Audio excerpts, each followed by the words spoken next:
Esta noche no nos acompaña Paola Sánchez, ella se encuentra recuperando su salud. El frío la ha castigado como a muchos bolivianos por estos días.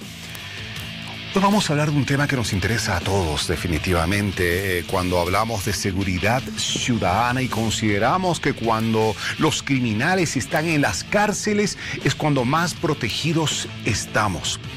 Algunos creen que no, porque cuando los criminales llegan a las cárceles y así como está el sistema penitenciario boliviano, pareciera que no salen corregidos, no salen a punto de rehabilitación, no pueden reintegrarse a la sociedad, porque este sistema penitenciario no ha cumplido con uno de los principios fundamentales que hacen a su existencia, el reinsertar a la sociedad a quienes ingresaron a esos recintos carcelarios después de haber cometido delitos. En nuestro país ha ocurrido como hace poco, criminales que estando en las cárceles, como este negro que estaba en Chonchocoro, salieron con algunas artimañas, artilugios legales de la cárcel para matar, para robar, para atracar.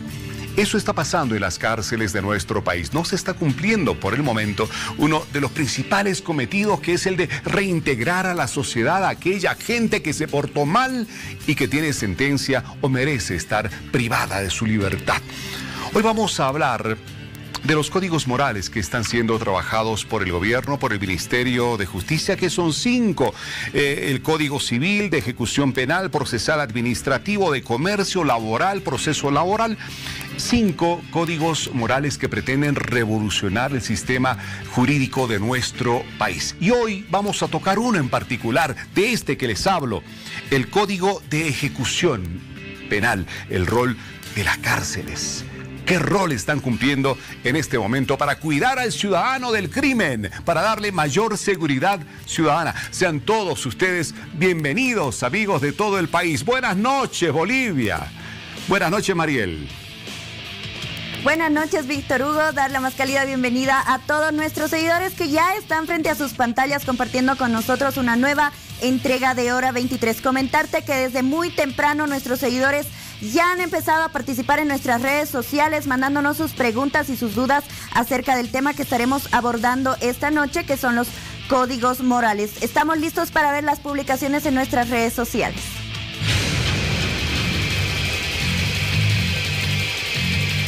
Códigos morales, nueva etapa jurídica. Se plantea la necesidad de construir la nueva normativa con los códigos morales. Hashtag que le va a dirigir a nuestras publicaciones. Nueva etapa jurídica. Se concretan los 5 códigos morales, normas fundamentales para el funcionamiento del nuevo Estado según el doctor Arce. Código del Sistema Penal, Código Civil, Código de Comercio, Código Laboral, Código Procesal Administrativo, son las 5 normas que son llamados códigos morales. Bueno, y a propósito de estos códigos morales, hemos hablado con el expresidente del Colegio de Abogados de La Paz. Ya se han dictado varias disposiciones legales que lógicamente se incorporan a esa denominación que se llamaba los códigos morales. También teníamos una etapa histórica en este país. Cuando subió al gobierno el general Banzer, se nombraron comisiones y en esa etapa, en ese momento también se promulgaron los códigos Banzer. De esta manera, el expresidente del Colegio de Abogados nos dio un panorama histórico al respecto de los nuevos códigos morales que aún estarían siendo tratados por profesionales de diversas áreas. Por otro lado, aseguró que sería una medida que si bien coadyuvaría a las normativas vigentes en nuestro país, también no tendría mucho alcance, ya que nuestra cultura no estaría acostumbrada a obedecer las leyes y normativas. De ahí tenemos que empezar para enseñar a todos los habitantes y gestantes, altos, bajos, gordos, niños, jóvenes, escuela, universidad, hogares, etc., a que el instrumento jurídico que tenemos que aprender a respetar, los poderosos y los débiles, es la ley. No hay dónde perderse. Asimismo, la enseñanza en el núcleo familiar y en los centros de aprendizaje sería más importante para el profesional, puesto que a través de la educación y la disciplina desde muy temprano, fortalecería de gran manera el respeto a las normativas. Pero para que se aplique la ley en su verdadera dimensión, tenemos que hacer un proceso de cultura, de obediencia a la ley. Porque muchas veces, ¿de qué sirve una ley que no se la aplica? Está ahí guardada, está ahí inaplicable. Ahora, ¿quiénes aplican la ley? Pues los operadores de justicia. ¿Quiénes son los operadores de justicia? Son todos los que componen el órgano judicial que se llama ahora, que se llamaba antes Poder Judicial. Pero lógicamente nosotros tenemos generalmente, digamos, una cultura de cómo poder eludir el cumplimiento de la ley. Y ahí está el problema. Como consecuencia, tenemos que hacer un proceso de socialización muy grande a nivel de todos los estamentos sociales de este país para decirles, señores, comiencen a respetar la ley. No me respetes a mí, respeta la ley, porque en la ley está todos los instrumentos básicos para que tengamos un respeto mutuo todos los ciudadanos. Por otra parte, recordemos que los nuevos códigos morales tienen el objetivo de establecer una nueva estructura en diferentes áreas del derecho para fortalecer el debido proceso en todas sus características. Bueno, ¿y qué dicen ustedes? Es cierto, ¿verdad? Los bolivianos somos muy duros. De repente nos cuesta asimilar los cambios, entender nuestras obligaciones en sociedad. Nos cuesta respetar la ley. Buscamos cómo esquivarla. Buscamos aquellos resquicios para tenerla lejitos porque nos es más cómodo. Y ahí es cuando nos metemos en problemas. Nuestro país ha estado avanzando bastante bien en los últimos años en materia de leyes para los diferentes sectores de nuestra comunidad. Hoy vamos a hablar de los códigos morales, como ya ha quedado claro en la nota anterior, y para ello tenemos dos invitados especiales esta noche aquí en Hora 23. Quiero de inicio presentarles a ustedes a la doctora Cecilia Urquieta. Ella es directora general de Desarrollo Constitucional del Ministerio de Justicia y Transparencia Institucional. Doctora Urquieta, qué gusto tenerla en el programa. Buenas noches. Víctor Hugo, buenas noches. Es un gusto para nosotros estar aquí representando al Ministerio de Justicia. Gracias por la invitación. No, por favor, gracias por estar acá. Y también le damos la bienvenida al doctor Jorge Mostajo, que es proyectista del anteproyecto de ley del Código de Ejecución Penal, que ha de ser el motivo amplio de esta entrevista. Doctor Mostajo, qué gusto tenerlo en el programa. Buenas noches. El gusto es mío, muy buenas noches. Aquí prestos para absorber todas las dudas sobre código. Muy bien, bienvenido. A ver, comenzamos con la doctora Urquieta. Doctora, códigos morales. Vaya, cuando hablamos de la justicia, como que en nuestro país de repente a uno comienza a dolerle la cabeza, unos revoltijos en el estómago, porque hasta el mismo presidente y vicepresidente han sido claros. La justicia está mal. Hay que transformarla, hay que darle nuevas herramientas, hay que hacer cambios muy importantes, y en ese afán se está trabajando en códigos morales que puedan definitivamente a futuro devolverle al ciudadano confianza en esa justicia que ahora les esquiva. Así es, Víctor Hugo. El gobierno nacional tiene una gran preocupación sobre el sistema de justicia, ¿no? Es así que el año pasado, el 2016, se ha llevado a cabo la Cumbre de Justicia, donde han salido 168 conclusiones. Estas 168 conclusiones han nacido del clamor del pueblo, del clamor de nuestros ciudadanos, de las instituciones públicas y privadas, las cuales han sido sistematizadas por el Ministerio de Justicia y Transparencia Institucional, y hemos planteado 3 ejes de acción para la implementación de estas conclusiones, y uno de los grandes ejes, creemos nosotros el fundamental, es el desarrollo normativo, es el desarrollo de estos 5 códigos que todavía faltan desarrollar. Ya se han desarrollado 5 códigos en el marco de este proceso revolucionario que lleva adelante nuestro presidente Evo Morales, y falta todavía concluir con 5 códigos. Es la base normativa. Creemos que el sistema de justicia tiene que ser abordado por todas las instancias que hacen al sistema de justicia, pero necesitamos en principio tener nuestra base normativa, ¿no? Sabemos que no es lo único, sabemos que esto se tiene que trabajar arduamente, pero necesitamos tener una base normativa que esté acorde a nuestra Constitución Política del Estado, que esté acorde a la nueva lógica, al nuevo paradigma de Estado que tenemos a partir de nuestra Constitución Política del Estado, ¿no?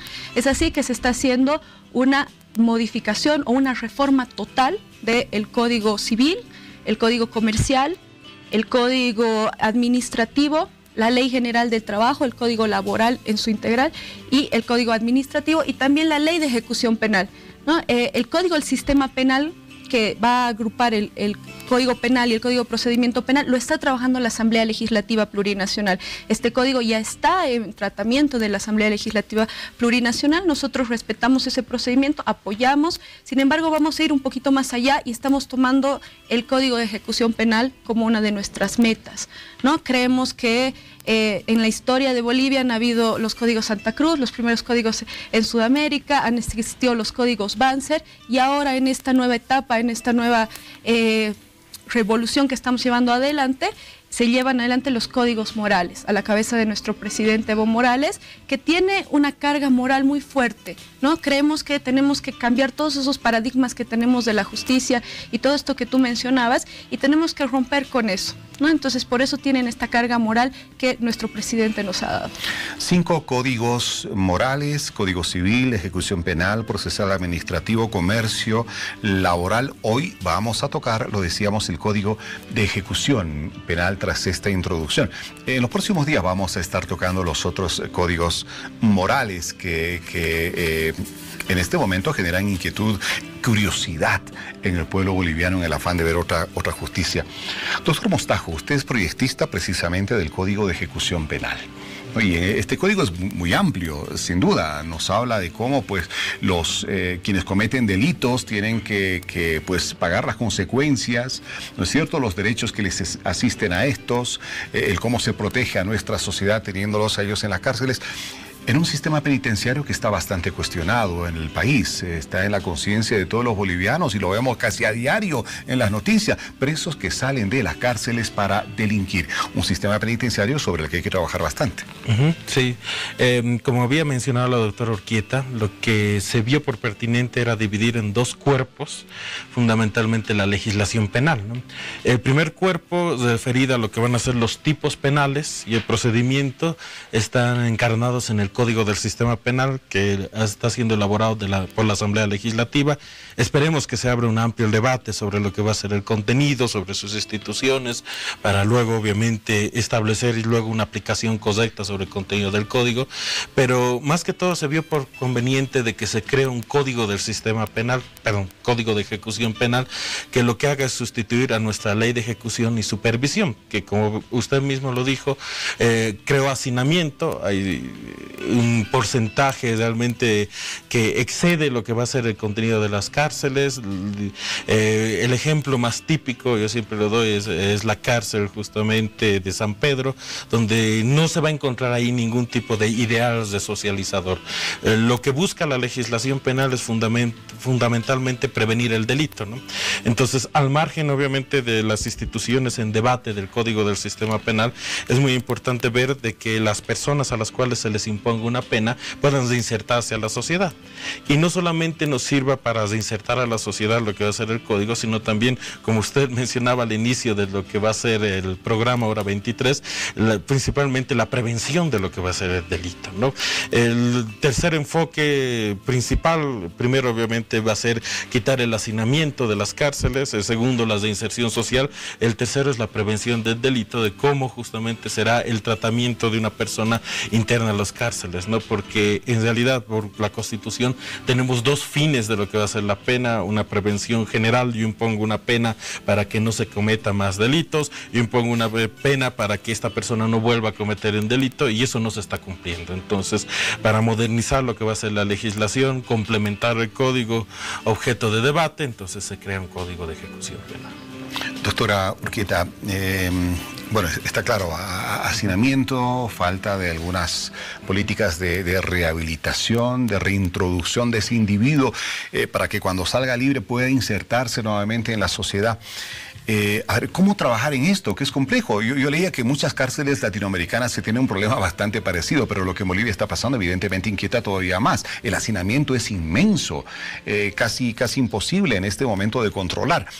¿Qué viene primero? Viene evidentemente el código, pero ¿qué viene luego? ¿Viene una reestructuración de las cárceles en cuanto a infraestructura primero? ¿O vienen los profesionales a trabajar en todo lo que manda el código moral? ¿El huevo o la gallina? A ver, ¿qué viene primero después de aprobarse este código moral? Bueno, en realidad es todo un proceso, ¿no? En este momento, como les decía, se está trabajando el Código del Sistema Penal. En la Asamblea Legislativa va a ser necesario que entre en vigencia este código. Este código que, bueno, como digo, no lo estamos trabajando directamente nosotros, pero tiene cosas muy novedosas, ¿no? Va a ser necesario que este código sea socializado, sea aprendido por los jueces, por los administradores de justicia, ¿no? Tenemos que cambiar la forma en la que se está administrando justicia, las medidas precautorias que seguramente el doctor puede explicar con más detalle, la detención preventiva de los presos y el hacinamiento que está habiendo. Todo esto tiene que ir cambiando, los procesos tienen que ser más cortos, los procesos tienen que ser más abreviados, los jueces se tienen que dedicar a la administración de justicia. Creemos que el tema de corrupción y el tema que se está viendo al interior del órgano judicial tiene que ser combatido, ¿no? En este momento se ha conformado una comisión de seguimiento e implementación a las conclusiones de la cumbre, una comisión que está a la cabeza del ministro de Justicia, donde está también conformada por los dos presidentes de la Asamblea Legislativa, la presidenta y el presidente del Senado, está el presidente del Tribunal Supremo, el presidente del Consejo de la Magistratura, el fiscal general, el ministro de Gobierno, el procurador general del Estado y representantes de la COB. Es una comisión que trabaja constantemente, que se reúnen por lo menos 2 veces al mes y se toman medidas interinstitucionales para que este proceso, esta reforma o esta revolución del sistema de justicia pueda ser efectiva, porque creemos que la tarea se la ha dejado por mucho tiempo solo al órgano judicial y hemos visto que no ha habido resultados. Entonces tiene que haber un trabajo interinstitucional, todo el Estado tiene que trabajar y no solamente el Estado desde las instituciones, tenemos que trabajar también desde los mismos ciudadanos y ciudadanas, cambiar el sistema, cambiar la forma de ver cómo llegar a la justicia. Tenemos muy institucionalizada la corrupción en nuestra forma de hacer justicia, de pedir justicia. Todas las personas creemos que tiene que haber la coima, que tiene que haber para poder avanzar y tiene que cambiar todo ese sistema. Viene desde un sistema educativo, viene desde un sistema de cambio en los paradigmas de nuestros mismos administradores de justicia y por supuesto desde las leyes, ¿no? Las leyes a veces decimos, no, en el papel aguanta todo y es verdad, ¿no? En el papel podemos escribir muchas maravillas, pero necesitamos un acompañamiento institucional. Necesitamos que también los ciudadanos y sobre todo nuestros administradores de justicia tomen conciencia, ¿no? Usted decía muy bien, o sea, cómo la corrupción definitivamente se está comiendo la moral dentro de nuestra justicia actualmente, desde el abogado que patrocina a uno, ¿no? Que tiene que darme plata para el fiscal, porque si no le damos plata al fiscal esto no avanza. Y el juez, qué importante, el juez me pidió plata. Posiblemente esa plata no llegue a esos niveles, pero es un gran negocio en el que la gente vive del sufrimiento ajeno, abogados, fiscales, jueces, y eso está en proceso de cambio. Doctor Mostajo, ¿cuáles son los cambios más importantes que están incluidos en este Código de Ejecución Penal? Bueno, el cambio fundamental es el enfoque, justamente. Parecía ser que toda la legislación penal estaba enfocada en lo que va a ser la actividad estatal. Vea el debate que ha habido la anterior semana. Más atribuciones al fiscal, más atribuciones al policía, sí. Yo creo que es un debate muy importante, pero ¿qué pasa con la víctima, no? Parecía ser que la víctima es la gran olvidada de lo que va a ser el derecho penal, justamente por los mismos problemas que me decía. Quien generalmente va a solicitar justicia, vemos eso a diario, quien solicita justicia es la víctima, ¿no? Entonces el enfoque debería ser de una reforma penal, obviamente no en el sorteo de las causas, crear colegios de jueces, sino debería ser obviamente aprovechar esta gran oportunidad y crear una reforma a favor de lo que va a ser la víctima. Lo que hace el Código de Ejecución Penal es complementar los 5 tipos de pena que tiene el Código del Sistema Penal, que ya los teníamos en 1972, y establecer penas que vayan hacia lo que va a ser la víctima, ¿no? De que ese tipo de transformación no solamente vaya a lo que va a ser la persona que está castigada con lo que va a ser una pena, desde inserción social, de la prevención del delito, como había dicho, sino fundamentalmente es recordar de que la víctima del delito es la que debería ser la principal actora dentro del proceso penal. Es muy importante no pensar tanto en lo que van a ser los delitos pequeños en la cárcel y pensar mucho en lo que va a ser la conversión de penas a favor de la víctima, ¿no? Yo creo que uno de los cambios cambios fundamentales es ese tipo de enfoque. Yo le pongo en eso un ejemplo. A ver, un estafador. Sí. Un estafador que ha engañado a un montón de gente, que se ha apropiado de los 10.000, 20.000 dólares que esa familia ahorró durante toda su vida para comprarse un terrenito. Y este hombre o mujer o una banda, qué sé yo, le roban, le quitan todo eso. Entra a la cárcel hoy en día unos meses, quizá un par de años, salen a disfrutar de todo lo que robaron, pero la víctima sigue siendo víctima y lo va a ser eternamente. En ese caso en particular, a ver, para ir con los ejemplos, un estafador, ¿en qué medida se está preocupando ahora el Estado, a través de este Código de Ejecución Penal, en la víctima? ¿Logrará recuperar su platita? Eso es lo importante, ¿no? Para lo que va a ser una reforma. El actor principal tiene que ser justamente la víctima. El ejemplo es justamente lo que usted nos dio. Se declara culpable con un procedimiento abreviado, estuvo con detención preventiva 2 años, 3 años, ahí desaparece lo que va a ser la persona, y la víctima recupera alguna vez su dinero. No. En realidad, la sentencia en materia penal solo declara 2 cosas: absolución o la condena. Entonces, lo único que estamos haciendo es poner 2 posibilidades: o esta persona es absuelta o condenada y se le impone una pena, pero nunca separa lo que va a ser la víctima. Una ejecución de la pena debería ser transformable en lo que va a ser la separación a la víctima. Por ejemplo, una de las bases sobre las cuales se sustenta el Código de Ejecución Penal va a ser justamente la posibilidad de que se transforme lo que va a ser la pena en una posibilidad de que o realice algún tipo de trabajo en beneficio a la víctima o se separe el dinero a la víctima. Eso obviamente conmutable. ¿Qué es lo que pide una víctima de estafa? De que se le devuelva el dinero. Es simple, ¿no? La justicia va hacia lo que va a ser la separación de la víctima. El concepto de pensar en estas cosas únicamente en cárcel es imposible. Le doy un ejemplo más. Cuando a alguien le hurtan un celular en la calle, ¿qué es lo que pide? Un largo proceso penal de 3 años, llegar a un juicio oral. Imposible, no hay ninguna sentencia por un hurto. Que comprarse 10 celulares iguales. Es imposible. A mí me ha pasado como abogado y le aseguro que ni siquiera yo, siendo abogado, podría sostener eso. En cambio, una reforma que vaya justamente a lo que va a ser la separación: devuélvame el celular, señor, vaya y vaya a la Plaza Murillo, pinte lo que va a ser los colegios en lo que va a ser las laderas, es algo más útil para la sociedad. Yo creo que la pena tiene que ir hacia la sociedad y a la víctima. Insisto en el ejemplo que ponía, ¿no? Sí. Del estafador que le roba sus 10.000 dolarcitos a una familia pobre, ya es culpable, está en la cárcel, pero la familia pobre es todavía más pobre, ¿no es cierto? No tiene su dinero. En ese caso en particular, usted decía la reparación. Sí. O sea que la sentencia para este individuo que estafó podría ser menor si acaso repara el daño y devuelve la platita a esa familia. Exacto. Sí, así de claro, porque la gente, yo le aseguro, en este momento hay miles de bolivianos estafados que quieren escuchar con atención a esto. Porque imagínese, solo la pena, imponerle la pena, culpable o absuelto, culpable 5 años de cárcel y mi dinero.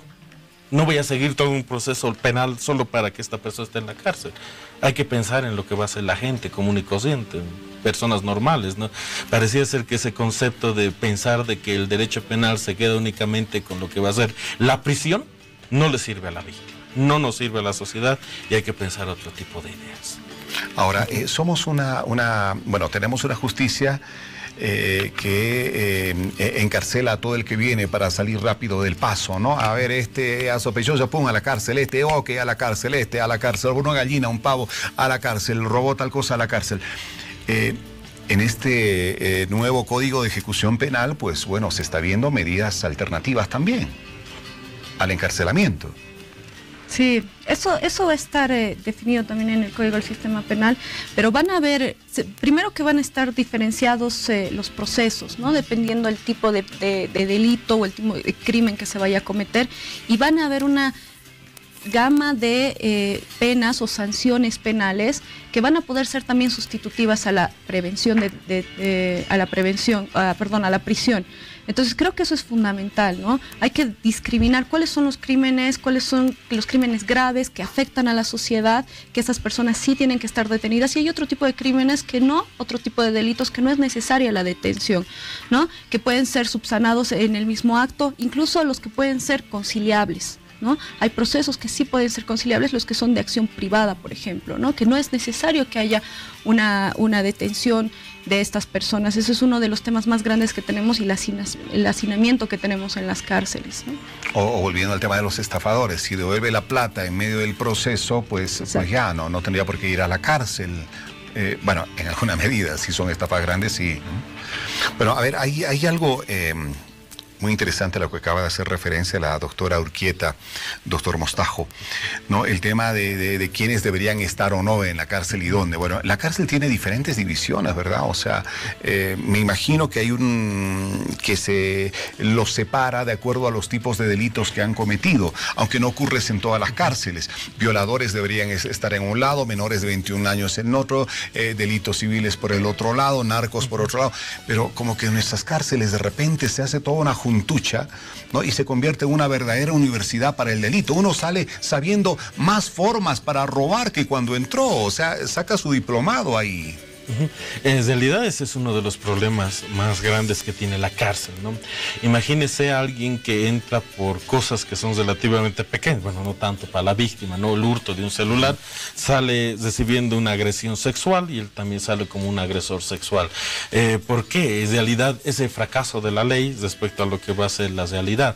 Debería obviamente tenerse esa división entre lo que van a ser delitos. Es más, nuestro actual Código Penal establece la diferencia entre reclusión y presidio. Reclusión para cosas más leves, presidio para más grandes, de que estén aislados las personas que estén con detención preventiva, que todavía no tienen una sentencia en su contra, en otra parte las personas que son menores de edad, como debería ser.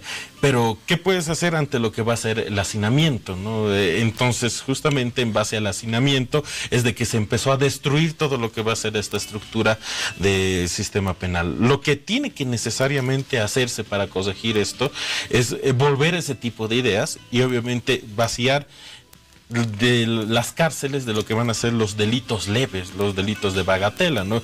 Sucede que la mayor cantidad de procesos, incluso de delitos, están vinculados con lo que va a ser cosas pequeñas, no tienen tanta relación con lo que va a ser lo diario. Ustedes me dirán, ahí vemos en las noticias, obviamente, casos terribles, asesinatos, violaciones, que eso parecía ser que no hay otro tipo de posibilidad más que aplicar la cárcel, pero para otro tipo de casos parecía ser que hay que ver otro tipo de posibilidad. Lo que está haciendo justamente la reforma, lo que quiere hacer el Código de Ejecución Penal, y al margen de los tipos de pena que ya teníamos en el 72 y que son replicados en el Código del Sistema Penal, son fundamentalmente dar alternativas, ¿no? De que la cárcel pueda reducir la cantidad de personas. Doy un ejemplo de una política criminal que funciona. Ecuador, sin ir más lejos, no estoy hablando de Noruega, Inglaterra o Holanda, donde se han cerrado cárceles, imagínense, y ya has reducido el delito, porque en realidad la cárcel es la universidad del delito, sino en Ecuador han reducido los índices de delincuencia, no solamente con normas, sino con participación de lo que va a ser el Estado, ¿no? Yo siempre doy un ejemplo, ¿no?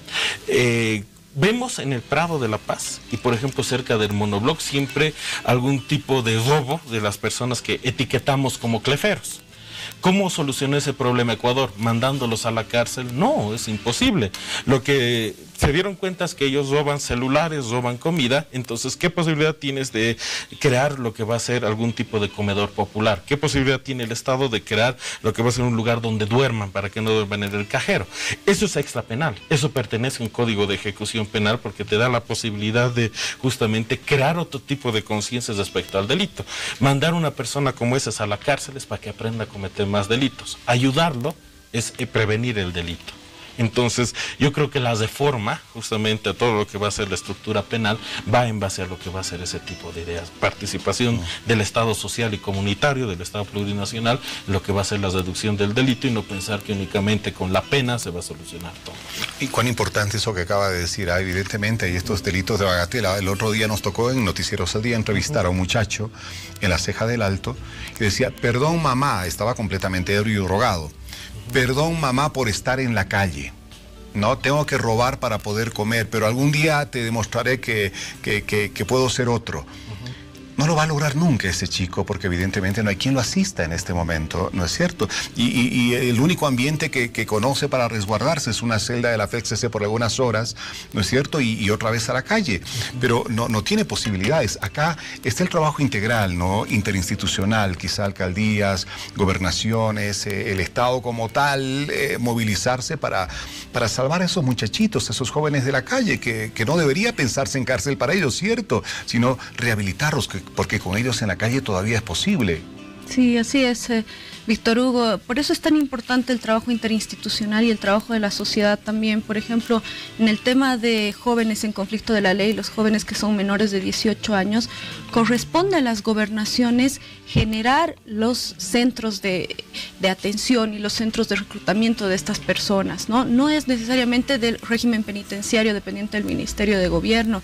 Entonces, igual el tema del régimen penitenciario, la creación de nuevas cárceles para que no haya hacinamiento, tiene que ser un trabajo coordinado desde las alcaldías para darnos una infraestructura, un lugar donde se puedan crear las infraestructuras, un trabajo coordinado con las gobernaciones.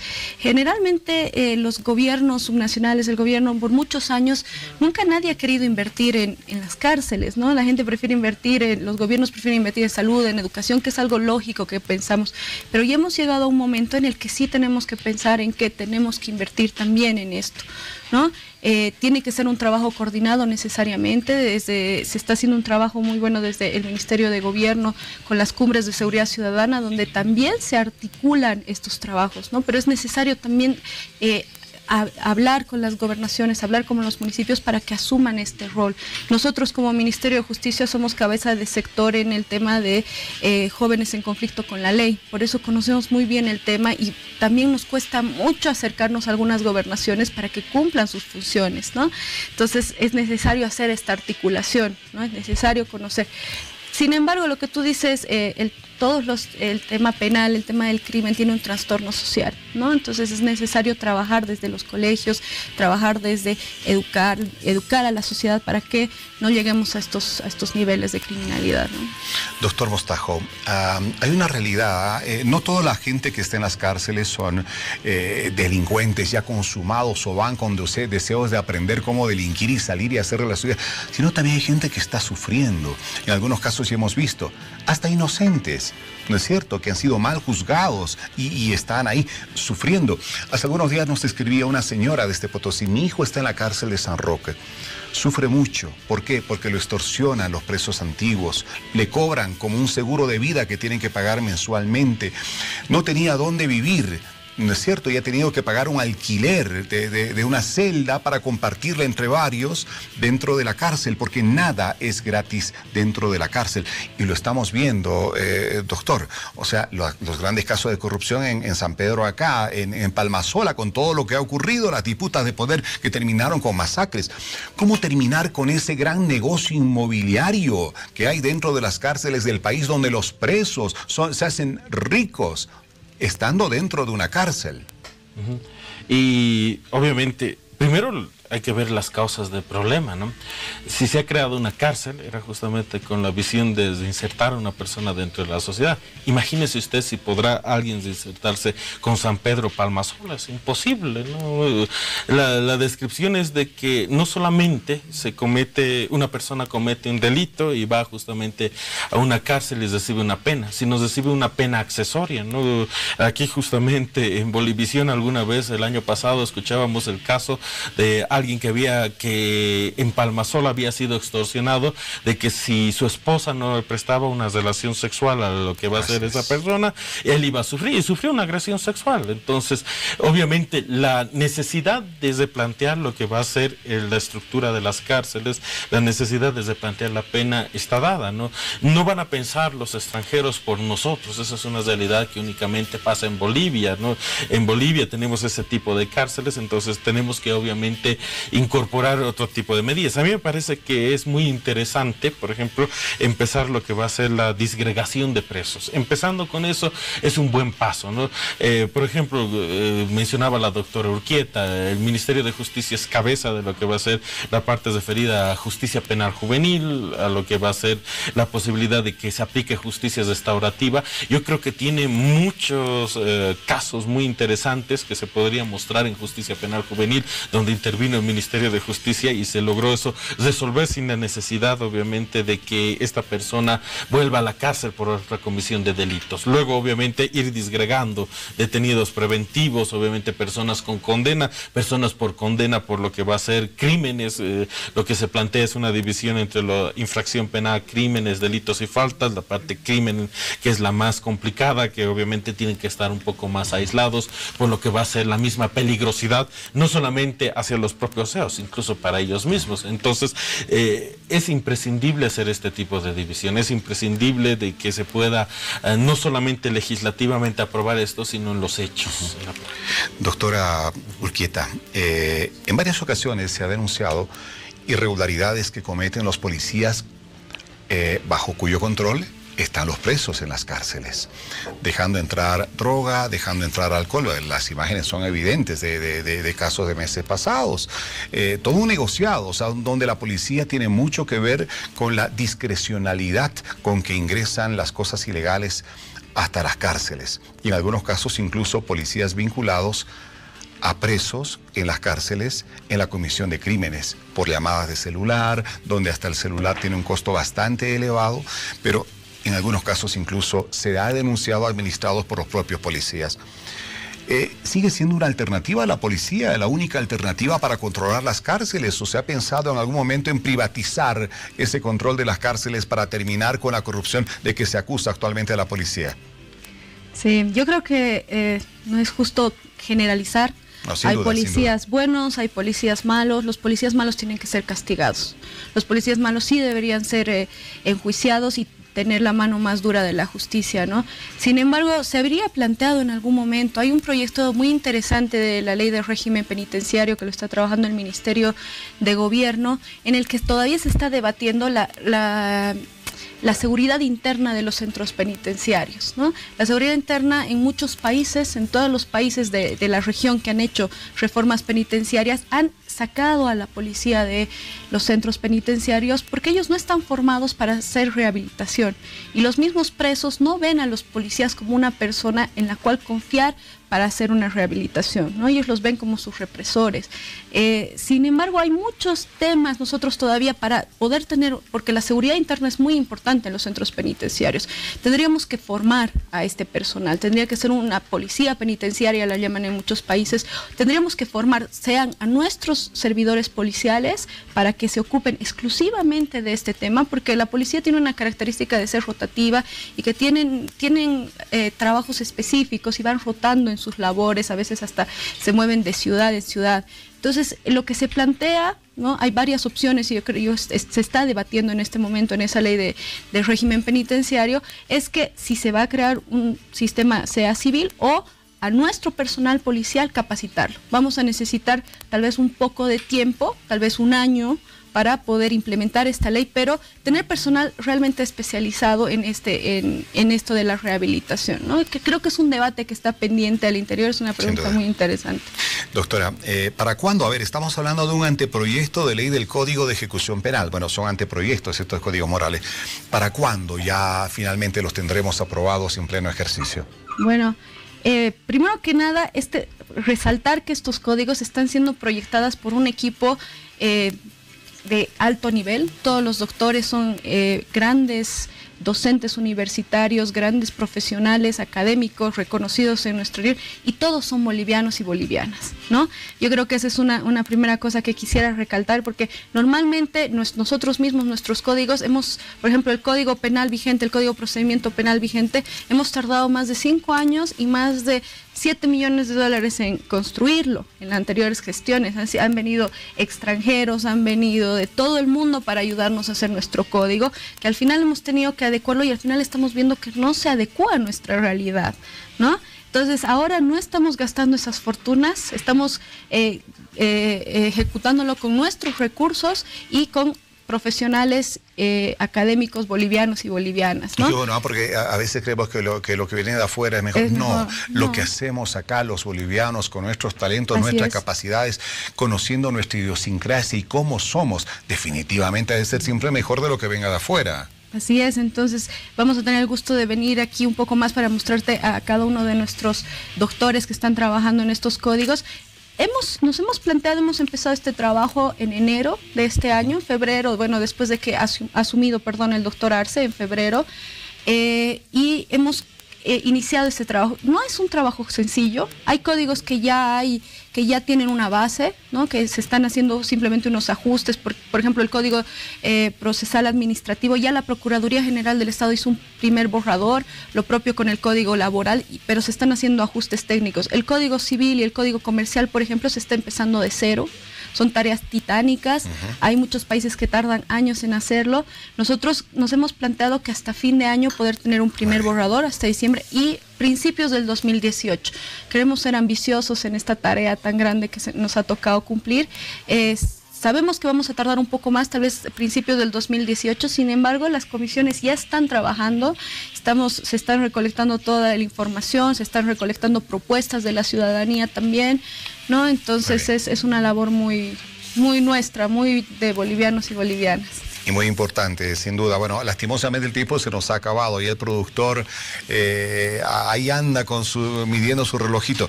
Quiero agradecerle a la doctora Cecilia Urquieta, directora general de Desarrollo Constitucional del Ministerio de Justicia y Transparencia Institucional, por haber estado esta noche con nosotros. Muchas gracias. Muchas gracias, Víctor Hugo, por invitarnos cuando Por favor. Y doctor Jorge Mostajo, proyectista del anteproyecto de ley del Código de Ejecución Penal. Muchas gracias por su explicación tan didáctica, tan clara esta noche. Muchas gracias por hasta otro momento. Bueno, nos vamos un corte, retornamos en unos momentos nada más.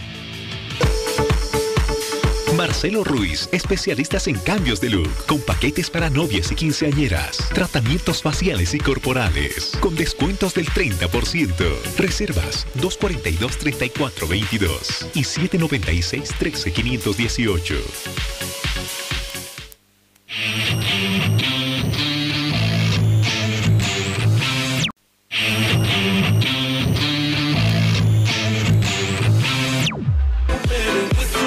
Fashion Manía, por el mes especial de la madre, contamos con fabulosos descuentos en su día. También con nuestra nueva colección otoño-invierno. No te lo pierdas. Estamos en el Shopping Norte, tercer nivel, zona central. Estamos de regreso, segundo bloque de hora 23 y quiero recordarles que si ustedes se perdieron algún programa de la anterior semana o de esta semana, ustedes pueden ingresar a nuestro sitio oficial redbolivision.tv.bo /programa /hora 23 y también nos puede ver en nuestra señal en vivo redbolivision.tv.bo en vivo 5. Ustedes pueden vernos en vivo a través de nuestro Facebook y en nuestro Twitter también. Tenemos ya una entrevista muy interesante al otro lado del set contigo, Víctor Hugo. Bueno, gracias Mariel. Bueno, y es cierto, qué lindo, ¿no? Salimos por internet en vivo, como los noticieros al día, que los pueden ver ustedes en sus diferentes horarios, y nos ve gente de todo el mundo. Pero es un abrazo, ya no sería abrazo a Bolivia, abrazo al mundo entero, porque nos ven desde diferentes lugares, sin duda. Qué difíciles somos los bolivianos cuando tenemos que decidir ir al médico, ¿verdad? Y sobre todo cuando queremos ir o nos duele la muelita y tenemos que ir al dentista. Ay, Dios mío, estamos pensando en el taladrito ese y ya nos ponemos nerviosos. Y terminamos yendo tan tarde que nos sacan la muela o un diente y andamos a citas, como dicen en el occidente de nuestro país, para hablar de la salud dental en Bolivia y cómo el Estado se está preocupando por hacer llegar la atención dentaria a las áreas urbanas y rurales del país. Hemos invitado esta noche a la doctora Janet Vilca, que es responsable del programa de salud oral y los consultorios móviles Mi Sonrisa, 50 vehículos que ya están circulando por diferentes ciudades del país. Doctora Vilca, qué gusto tenerla en Hora 23. Buenas noches. Buenas noches, más bien el gusto mío para presentar este programa que cuenta el Ministerio de Salud. Y como usted dice, una piecita dentaria es algo muy importante tanto en la sonrisa en la fonación y en la masticación de nuestros alimentos. No, definitivamente, hasta en la oportunidad laboral, ¿verdad? Uno tiene que cuidar la higiene dental porque definitivamente dice mucho de uno. ¿Somos tan difíciles para atender nuestra salud dentaria, doctora? ¿Por qué? En realidad el hábito más difícil de optar es el cepillado dental. Y obviamente si no nos cepillamos los dientes, la caries vive con nosotros en nuestra cavidad bucal y tenemos los dolores dentarios, no hacemos caso, acudimos, como usted dice, tarde a la consulta odontológica y obviamente tal vez la única opción que el odontólogo ve es la extracción y bueno, lo tenemos fuera el diente. Bueno, buena gente dice, bueno, yo me cepillé esta mañana, pero claro, durante todo el día se mandó como 5 comidas, chocolates, dulces y todo, pero se lavó en la mañanita y no se lavó el resto del día. Evidentemente el problema se lo va a sentir igual, o sea, es como si no se hubiera cepillado nunca. Sí, en realidad tal vez consumimos alimentos que se apegan mucho a nuestros dientes, como el fideo, el arroz, en cuanto a comida, o simplemente aquellas golosinas como pastillas, galletas, y obviamente la caries, como vive con nosotros en nuestra boquita, hace el trabajo necesario mientras nosotros no nos cepillamos los dientes. Así cuando habla y cuando su interlocutor a veces está así, ¿no es cierto? Tienen que darse cuenta que sus dientecitos están mal y están despidiendo malos olores y le va a ir re mal socialmente. Hay que cuidar los dientecitos. 50 ambulancias móviles están recorriendo unidades educativas a las ciudades de nuestro país dentro del programa de consultorios móviles Mi Sonrisa. A ver, cuéntenos, doctora Vilca, ¿cómo les está yendo? En realidad estos consultorios móviles odontológicos vienen con un equipamiento muy moderno, cuentan con un sillón odontológico digital, con un espacio para esterilizar propio interno y obviamente tenemos todo el espacio necesario como para instalar un consultorio odontológico, aparte de contar con un rayos X, un generador que nos proporciona una propia luz, no necesitamos exclusivamente que nos den una toma de energía y los tratamientos que se realizan en estos consultorios odontológicos son totalmente gratuitos a una población de 6 a 14 años en niños escolares. ¿Por qué a esta edad? Porque a esta edad los niños tienen un aprendizaje muy absorbente, se puede decir, nos imitan y obviamente es una de las edades donde nosotros queremos tal vez inculcar esos hábitos de higienización, de lavado de dientes 3 veces al día como mínimo y comer alimentos muy adecuados como para que también nos ayuden a higienizar o simplemente nos nutran y en las unidades educativas haya mejor rendimiento en la educación. Cepillarse 3 veces al día por lo menos. Por favor, tomen apunte, grábenlo en su celular, grábenlo en su cabeza. Cepillarse por lo menos 3 veces al día. Doctor, están recorriendo sobre todo algunas unidades educativas. Cuéntenos, ¿qué se han encontrado? ¿Qué tipo de casos? ¿Cómo están las boquitas de nuestros niños? En realidad, los índices que ya habíamos tomado para iniciar este programa nos ha lanzado unos resultados muy alarmantes. La caries dental, casi en un 80% de nuestra población, está en nuestras bocas. 8 de cada 10 niños. En toda la población. En Bolivia, además de que hayamos implementado esta clase de proyectos, la falencia que tal vez nosotros hemos visto es que los niños y los papás no tenemos ese hábito de lavado dentario y la alimentación es muy inadecuada y obviamente causamos, ¿no?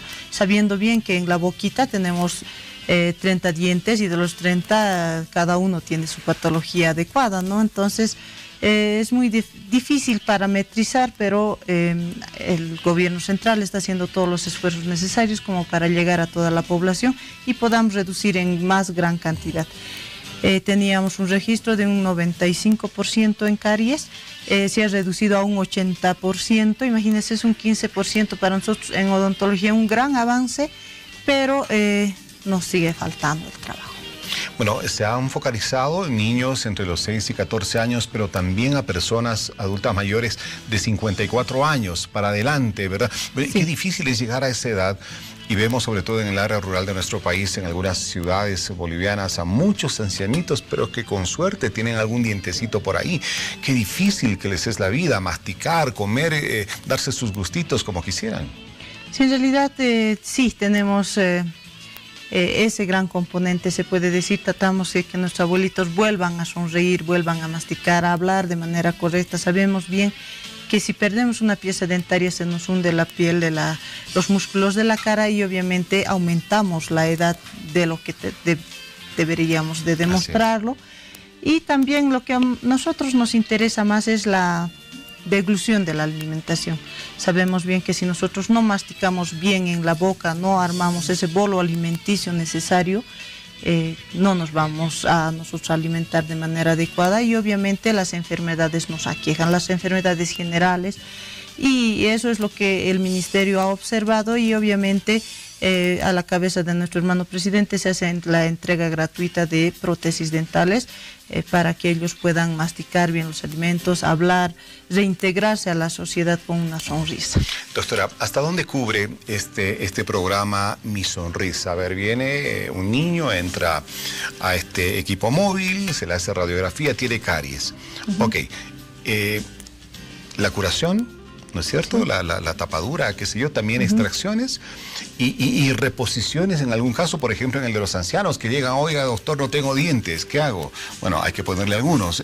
¿Cubre eso también? Sí, se entregan las prótesis dentales, son las denominadas, y obviamente antes de nosotros entregar una prótesis dental tenemos que desfocalizar toda la boca, tiene que estar cero caries, hacemos todo el tratamiento necesario, esperamos la cicatrización, el tiempo prudente para instalar una prótesis.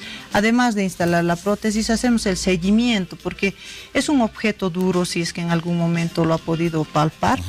Y obviamente tenemos que enseñarles nosotros a los pacientes a volver a hablar, tiene que volver a masticar, tiene que obviamente hasta aprender a silbar, que es lo más difícil que ellos hacen.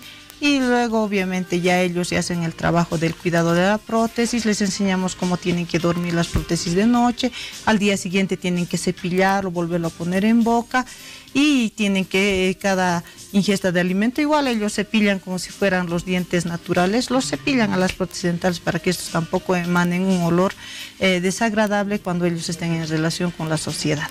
Bueno, 50 consultorios móviles de Mi Sonrisa están recorriendo las ciudades del país. Cuando vean uno, acérquense, vamos, la atención es gratuita, incluso hasta prótesis dentales, ancianitos pueden volver a sonreír. Muchas gracias, doctora Janet Vilca, responsable del programa de salud oral, por haber estado esta noche con nosotros. El gusto es mío y a invitarle a toda la población que hagan su solicitud mediante una notita a nuestra hermana ministra de Salud, la doctora Ariana Campero, y nosotros vamos a estar llamándoles para coordinar y asistir al sector que ustedes nos soliciten. Perfecto, muchas gracias. Bueno, nos vamos a un corte, me dicen, sí. Vamos a un corte, retornamos en unos momentos nada más. ¿Buscas mobiliario para tu hogar en diseños exclusivos con calidad, resistencia, belleza y estilo? Visita Muebles El Legado. Muebles que hacen historia. En pleno centro de la ciudad de La Paz, calle Potosí, casi esquina Colón, número 1286.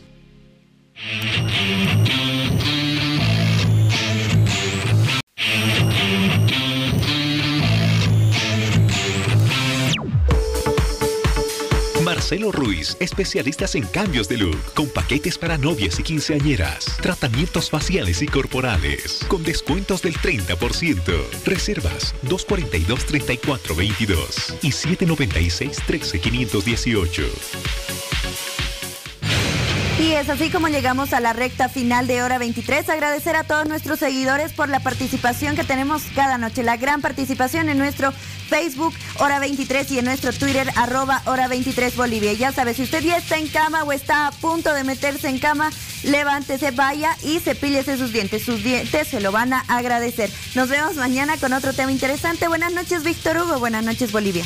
Buenas noches, Mariel. Bueno, se lo va a agradecer sus dientes y también la pareja que tiene al lado, se los puedo asegurar, a cepillarse los dientes 3 veces al día. Bueno, hoy hemos hablado del nuevo Código de Ejecución Penal, que es uno de los 5 códigos morales en los que se está trabajando actualmente para mejorar la administración de la justicia en el país. Y en este caso en particular, la situación de los presos en las cárceles y el cómo garantizar a la sociedad de que de esas cárceles salgan ciudadanos que, cumplida su condena, puedan reintegrar integrarse socialmente, puedan ser buenos ciudadanos. Pero qué difícil que está siendo en la actualidad cuando hemos entrado en una realidad de que las cárceles están en una profunda crisis. Es un sistema penitenciario en crisis donde los delincuentes o quienes cometieron delitos entran, sacan un diplomado, sacan una maestría, salen de la cárcel a robar, a atracar. No todos, definitivamente, no hay que generalizar. No todos. Hay gente que realmente está sufriendo en la cárcel y desea reintegrarse, incluso por voluntad propia, porque las políticas no hay, y quiere volver a ser un ser humano cerca de su familia, reintegrado plenamente a su sociedad.